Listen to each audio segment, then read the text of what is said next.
Clip number 545۔ اس clip میں انشاءاللہ آپ قرآن پاک کی سورہ ہود کی آیت نمبر 100 سے لے کے 102 تک کی تلاوت، ترجمہ اور تفسیر قرآن صراط الجنان سماعت فرمائیں گے۔ بسم اللہ الرحمن الرحیم۔ ترجمہ، اللہ کے نام سے شروع جو نہایت مہربان رحمت والا ہے۔ ذالک من انباء القرى نقصه عليك منها قائم وحصيد۔ ترجمہ، یہ بستیوں کی خبریں ہیں جو ہم تمہیں سناتے ہیں، ان میں سے کوئی ابھی قائم ہے اور کوئی کاٹ دی گئی۔ ذالک یعنی یہ گزری ہوئی امتوں کی خبریں ہیں جو اے حبیب صلی اللہ تعالی علیہ وآلہ وسلم ہم تمہیں اس لیے سناتے ہیں کہ تم اپنی امت کو ان کی خبریں دو تاکہ وہ ان سے عبرت حاصل کریں اور وہ اپنے کفر سے باز آ جائیں، یا پھر ان پر بھی ویسا ہی عذاب نازل ہو جائے جیسا ان سابقہ قوموں پر نازل ہوا جن قوموں کو ہم نے ہلاک کر دیا۔ ان کی حالت کھیتیوں کی طرح ہے کہ ان میں سے کوئی تو ابھی قائم ہے، یعنی اس کے مکانوں کی دیواریں موجود ہیں، کھنڈر پائے جاتے ہیں اور ان کے نشانات ابھی باقی ہیں، جیسے کہ عاد و سمود کے شہر، اور کوئی روئے زمین سے کاٹ دی گئی ہے، یعنی کٹی ہوئی کھیتی کی طرح بالکل بے نام و نشان ہو گئی اور اس کا کوئی اثر باقی نہ رہا، جیسے حضرت نوح علیہ السلام کی قوم کے شہر۔ وما ظلمناهم ولكن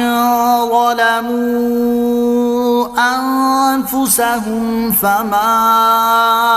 أغنت عنهم آلهتهم التي يدعون من دون الله من شيء فما أغنت عنهم آلهتهم التي يدعون من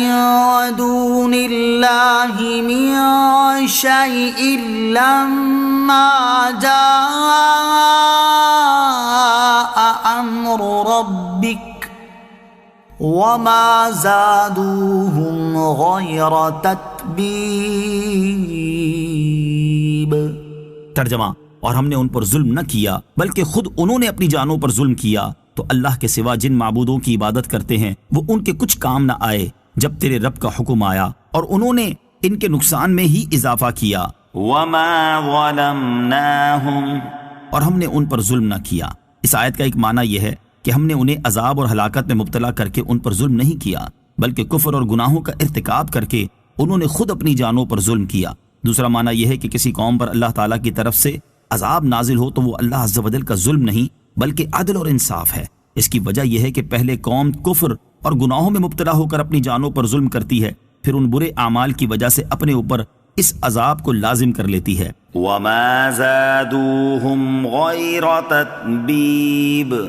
اور انہوں نے ان کے نقصان میں ہی اضافہ کیا۔ بتوں کے بارے میں کفار کا عقیدہ یہ تھا کہ وہ بت نفع پہنچانے میں اور نقصان دور کرنے میں ان کی مدد کرتے ہیں۔ اس آیت میں اللہ تعالیٰ نے بتا دیا کہ جب کافروں کو مدد کی ضرورت ہوگی تو اس وقت یہ بت نہ تو انہیں کوئی فائدہ پہنچا سکیں گے اور نہ کوئی مصیبت ان سے دور کر سکیں گے، چنانچہ جب وہ اپنے عقیدے کو حقیقت کے خلاف پائیں گے تو اس وقت ان کا یہ عقیدہ ختم ہو جائے گا، لیکن تب اس عقیدے کو چھوڑنے کا کوئی فائدہ نہ ہوگا، یوں دنیا اور آخرت میں دونوں ہی جگہ وہ خسارے کا شکار ہوں گے۔ وَكَذَلِكَ أَخْذُ رَبِّكَ إِذَا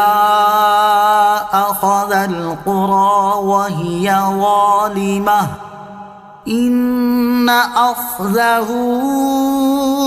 أَلِيمٌ شَدِيدٌ۔ ترجمہ، اور تیرے رب کی گرفت ایسی ہی ہوتی ہے جب وہ بستیوں کو پکڑتا ہے، جبکہ وہ بستی والے ظالم ہوں، بے شک اس کی پکڑ بڑی شدید دردناک ہے۔ وَكَذَلِكَ أَخْذُ رَبِّكَ،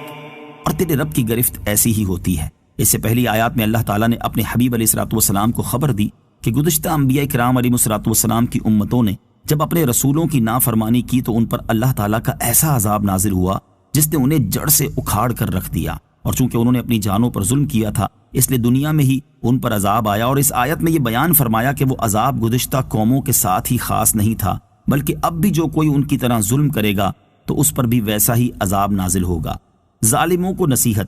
علامہ ساوی رحمۃ اللہ تعالی علیہ فرماتے ہیں کہ ہر ظلم کرنے والے پر لازم ہے کہ وہ اپنے ظلم سے توبہ کرے اور ظلم کرنا چھوڑ دے، نیز جس کا جو حق مارا ہو وہ اسے لوٹا دے، تاکہ وہ اس عظیم وعید میں داخل نہ ہو کیونکہ یہ آیت گزشتہ امتوں کے ساتھ خاص نہیں بلکہ ہر ظالم کو عام ہے۔ البتہ رسول اللہ صلی اللہ علیہ وسلم کی امت پر آپ علیہ الصلوۃ والسلام کی وجہ سے ایسا عذاب نازل نہ ہوگا کہ جو آپ علیہ الصلوۃ والسلام کی امت کو جڑ سے اکھاڑ کر رکھ دے۔ ان اخذہ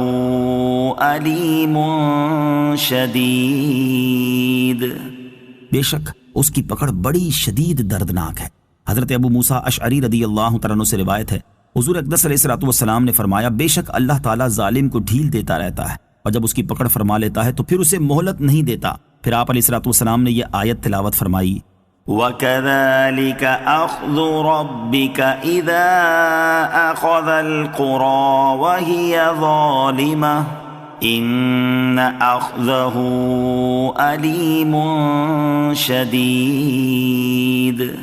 ترجمہ، اور تیرے رب کی گرفت ایسی ہی ہوتی ہے جب وہ بستیوں کو پکڑتا ہے، جبکہ وہ بستی والے ظالم ہوں، بے شک اس کی پکڑ بڑی شدید دردناک ہے۔